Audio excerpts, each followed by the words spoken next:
네이밍을 할 때 가장 중요한 첫 번째는 안녕하세요, 롤리입니다. 네, 오늘은 브랜드를 요즘에 갖고 싶어하는 분들이 굉장히 많잖아요.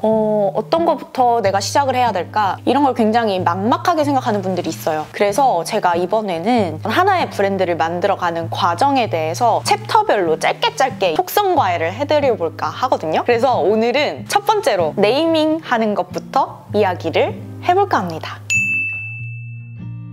내 브랜드 이름을 뭘로 할까? 가장 고민이 되는 부분이죠. 저도 오롤리데이를 만들 때 내 브랜드의 이름을 뭘로 할까를 제일 오래 고민했던 것 같아요. 오히려 뭘 할까는 저는 빠르게 좀 답을 찾았던 편인데 이 브랜드가 잘 될지 안 될지 모르지만 잘 될 수도 있잖아요. 그랬을 때 이 이름을 나중에 쉽게 바꿀 수도 없고, 그리고 결국에는 이 이름이 우리의 첫 번째 이미지가 되기 때문에 제가 오롤리데이 이름을 지었을 때 가장 중요하게 생각했던 세 가지를 오늘 여러분들한테 풀어볼까 해요. 네이밍을 할 때 가장 중요한 첫 번째는 누구나 읽기도 쉽고 기억하기도 쉬운, 그야말로 쉬운 이름일 것. 한동안 프랑스어로 브랜드 이름을 짓거나 이탈리아어, 독일어 이런 걸로 그 브랜드 이름을 짓는 게 유행이었던 적이 있었어요. 한 10년 전쯤에. 영어까지는 조금 익숙한 부분이 있는데 그 외에 다른 나라의 언어는 일반 대중들한테 익숙한 언어는 아니잖아요.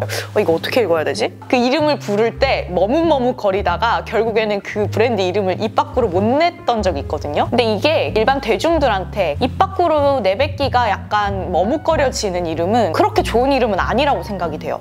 왜냐하면 브랜드라는 게 결국에는 살아남으려면 많은 사람들의 머릿속에 기억이 돼야 되고 자주 불려야 되는데 그 이름 자체가 너무 어렵다라고 하면은 기억이 안 남는다는 거죠.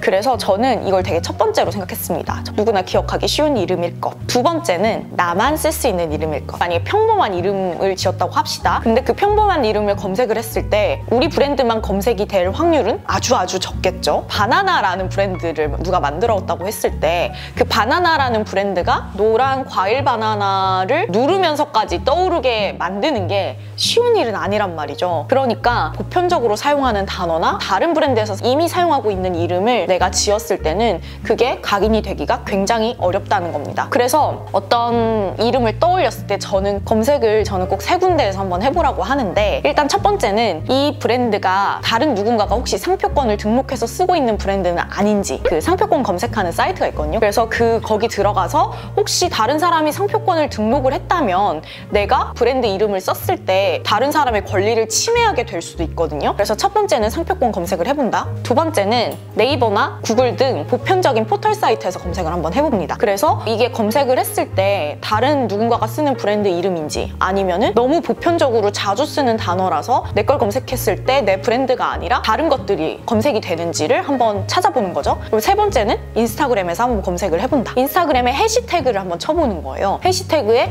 오롤리데이라고 쳤는데 우리밖에 나오지 않아. 그러면은 우리가 원앤온리가 될 수가 있는 거죠. 그렇기 때문에 얼마나 고유성을 가진 이름인지를 한번 테스트를 꼭 해보라고 이야기를 하고 있습니다. 근데 이게 왜 중요하냐면 어쩔 수 없이 작은 브랜드는 페이드 마케팅이라고 돈을 쓰면서 하는 마케팅을 활발하게 할 수가 없어요. 왜냐? 돈이 없기 때문이죠. 그럼 결국에는 돈을 안 쓰고 할 수 있는 마케팅, 인스타그램이나 이런 데에서 계속 우리만의 해시태그를 만들고 그걸 계속 바이럴하고 이렇게 해야 되는데, 해시태그 자체에서 우리가 아니라 다른 브랜드가 훨씬 더 많이 검색이 되고 이렇게 막 2중, 3중으로 되면 혼란이 올 수도 있다라는 거죠. 그렇기 때문에 꼭 이름을 만들 때는 내 브랜드만 쓸 수 있는 고유한 이름인지 체크하는 단계를 거치면 좋을 것 같습니다. 그리고 세 번째는요, 이 이름에 내가 앞으로 추구하고자 하는 브랜드의 메시지가 느껴지는가입니다. 저희 오롤리데이 이름을 지을 때 이제 에피소드를 얘기를 해보자면, 저는 롤리라는 이 닉네임을 대학교 때부터 쭉 써왔어요. 그래서 그 롤리라는 닉네임으로 그림도 꾸준하게 그려서 인스타그램이나 이런 SNS, 트위터나 등등에 올렸었고, 요리하는 거를 사진을 찍어서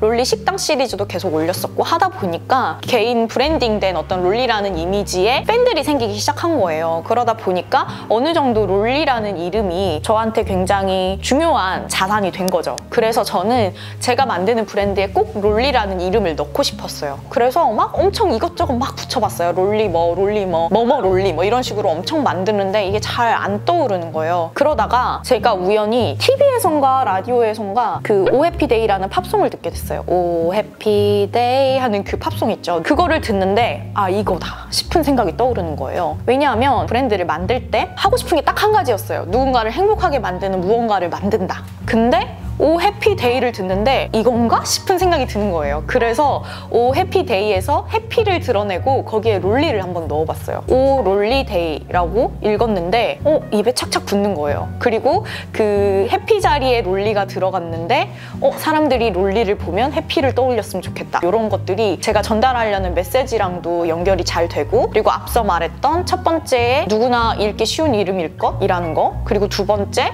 나만 가질 수 있는 이름일 것, 이렇게 해서 해봤더니 너무 이 세 가지의 조건에 다 부합하게 된 거죠. 그래서 오롤리데이라는 이름이 탄생하게 됐습니다. 그래서 그때부터 지금까지 오롤리데이라는 거를 포털 사이트, 상표권 사이트, 그리고 인스타그램에 검색해봐도 저희밖에 검색이 안 돼요. 10년째. 그래서 저희만의 약간 원앤온리의 어떤 그 네이밍의 자산을 갖게 된 거죠.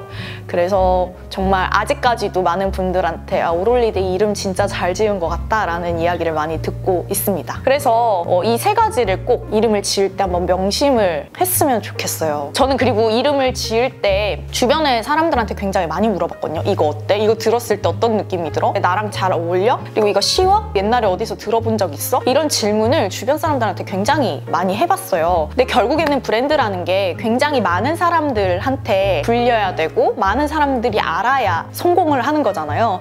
그렇기 때문에 많은 사람들, 주변 사람들한테 리서치를 해보는 거를 추천을 드립니다. 자, 그래서 마지막으로 정리해봅시다. 좋은 브랜드 이름 짓는 법. 체크리스트 3가지 기억하세요. 첫 번째, 누구나 읽기 쉽고 기억하기 쉬운 이름일 것. 두 번째, 나만 쓸 수 있는 원앤온리 이름일 것. 세 번째, 우리 브랜드가 전달하고자 하는 메시지가 잘 들어있는 이름일 것. 이렇게 3가지를 기억하시고 다 부합하는 이 이름을 지었을 때, 그리고 얼마나 이 이름이 호감이 가는 이름인지 꼭 주변 사람들한테 물어보시기를 바랍니다. 네, 사실 이 내용이 제 책에 다 나와 있기는 해요. 뭐 네이밍하는 방법, 메시지 설정하는 방법, 조직 문화 만드는 방법, 뭐 등등등등등등 저의 그 9년의 노하우가 집대성되어 있는 책인데, 여기에 있는 내용들을 챕터를 뽑아서 앞으로 이렇게 짤막한 영상을 만들어 보려고 해요. 엑기스만 뽑아서. 그래서 제가 이 전달해드리는 이 팁들, 노하우들 여러분들 많이 기대해 주셨으면 좋겠고요. 그리고 역으로 여러분들이 이 책을 보시다가 이 부분 조금 더 딥하게 다뤄줬으면 좋겠다 하는 거 있으면 댓글로 남겨주시면 제가 그거를 한번 썰을 풀어드리도록 하겠습니다. 그러면 안녕!